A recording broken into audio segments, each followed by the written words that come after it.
I think it's really important that we have good relations with the USA, and that includes the president. They're our closest ally, and we have with them a special relationship. But my objection is for him to receive a state visit, a state banquet, and all that it entails. So I think we've got to be very careful about not giving the impression that we condone some of the things that he's said and done over the last 2-3 years, from separating children from their parents on the Mexican border, to using racist, derogatory and offensive language, to walking away from the Paris climate change agreement, to rolling back the progress made on LGBT plus rights, or rolling back the reproductive rights of women. And I think also I'm worried about the fact that the far-right movement around the world sees Donald Trump as their poster boy in countries like Hungary, France, Italy, and even this country.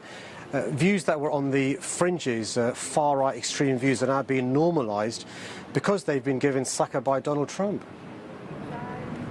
You, of course, as well have been attacked on social media for referring to Donald Trump in these terms. I mean, do you think it's useful to take him on in these spats, if I can call them that, between you on social media? Is that a way, the best way, the most effective way of getting your message across, do you think, and your opposition to what he stands for?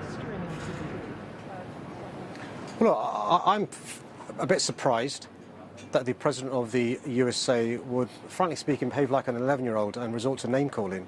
If he wants to have a discussion, and I'd welcome a discussion about some of the issues that we disagree about, we should do so. I think it's important for our Prime Minister, by the way, not to do a Hugh Grant Love Actually moment, but actually to express to him her concerns in relation to some of the things that he's said and done that are the complete opposite of what we have always had in common. So we've always had in common religious freedom. We've always had in common equality. And this of all weeks, when we commemorate the D-Day landings, the sacrifices made by brave men and women from the UK, the USA, New Zealand, Australia, Canada, other allies, which was about, these religious freedoms and equality, we should be remembering these were hard-fought rights. And I do worry that you've got the leader of America who's seen as a poster boy for far-right movements across the globe.